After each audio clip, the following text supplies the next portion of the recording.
परमेश्वर पिता का और उसके पुत्र हमारे उद्धारकर्ता प्रभु यीशु मसीह का धन्यवाद हो। आज का जो मेरा टॉपिक है वो है प्रकाशित वाक्य की पुस्तक, उसका 9 अध्याय 13 से 15, रेवलेशन चैप्टर 9 वर्स 13 टू 15।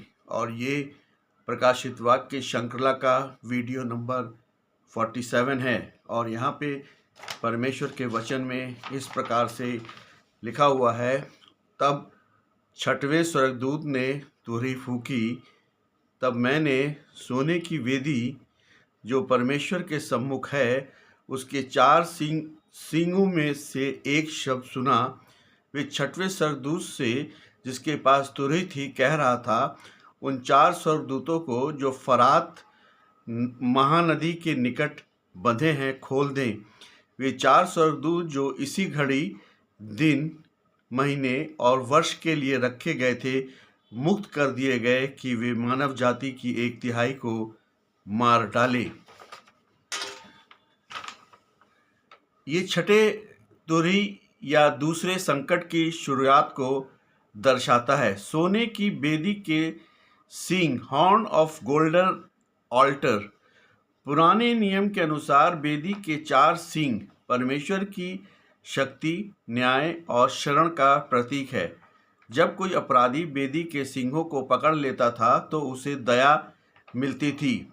यहाँ वेदी से आवाज़ आने का अर्थ है कि अब दया का समय समाप्त हो चुका है और न्याय का समय शुरू हो गया है। ये इस बात को भी दर्शाता है कि ये न्याय संतों की प्रार्थनाओं के जवाब में हो रहा है जो वे पृथ्वी पर अत्याचार के खिलाफ कर रहे थे।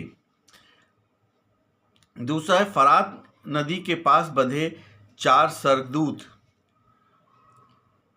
पवित्र शास्त्र में अच्छे स्वर्गदूत कभी बंधे हुए नहीं होते हैं, इसलिए ये गिरे हुए स्वर्गदूत हैं जिन्हें परमेश्वर ने एक निश्चित समय तक नियंत्रण में रखा था।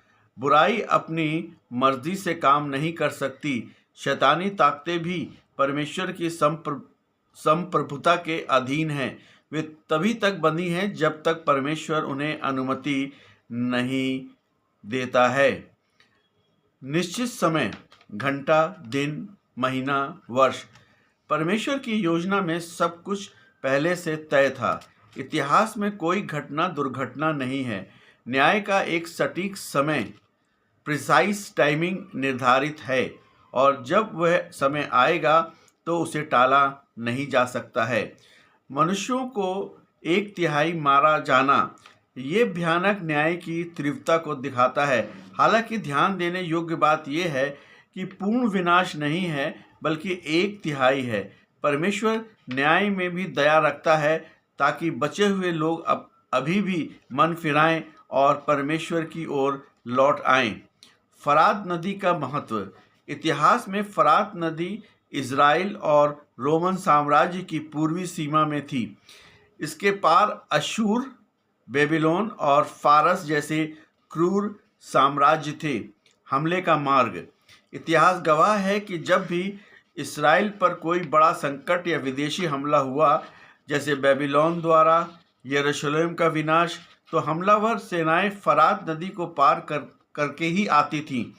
इसलिए ये नदी हमेशा आने वाले विनाश और शत्रु का प्रतीक रही है।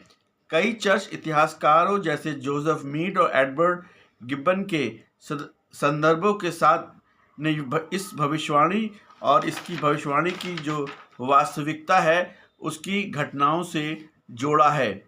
इस्लामिक और तुर्क साम्राज्य का उदय।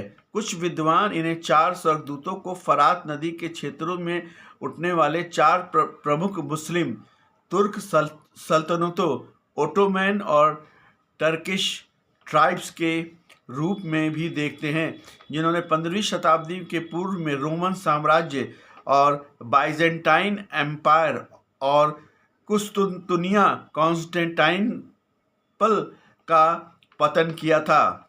इसके बाद के वचनों में आग, धुआं और गंधक का जिक्र है, जिसे इतिहासकारों ने बताया है कि प्राचीन युद्धों में बारूद और तोपों में शुरुआती इस्तेमाल से जोड़ करके इसे देखते हैं। यदि हम इसे भविष्य की घटनाएं, एंड टाइम ट्रिब्यूलेशन के रूप में देखते हैं, तो ये महाक्लेश, ग्रेट ट्रिब्यूलेशन के समय होने वाले एक वैश्विक युद्ध, वर्ल्ड वार की ओर इशारा करता है। परमाणु या जैविक युद्ध, न्यूक्लियर और बायोलॉजिकल वारफेयर, 1/3 मानवता का अचानक मर जाना आज के युग में परमाणु हथियारों या घातक वायरस के हमलों से ही संभव दिखता है। 20 करोड़ की सेना, इसके ठीक बाद के वचनों में विशाल सेना का जिक्र है। आज के समय में फरात नदी के पूर्व में स्थित देश जैसे चीन, भारत और मध्य पूर्व देश मिलकर इतनी बड़ी सेना खड़ी करने की क्षमता रखते हैं। बुराई चाहे कितनी भी भयानक क्यों ना हो, वे परमेश्वर की अनुमति और समय सीमा के बाहर काम नहीं कर सकती है। ये न्याय मनुष्यों की यह याद दिलाने के लिए है कि वे अपने पापों, मूर्ति पूजा और दुष्टता को छोड़ दें। मनुष्यों के लिए एक गंभीर चेतावनी है। इसलिए प्रभु यीशु मसीह को जो है पूरी तौर पर उसके पे विश्वास करें और अपने पापों को मान लें और अपने पापों का पश्चाताप करें और यीशु मसीह को उद्धारकर्ता के रूप में ग्रहण करें। यही मसीह जीवन है। आमीन।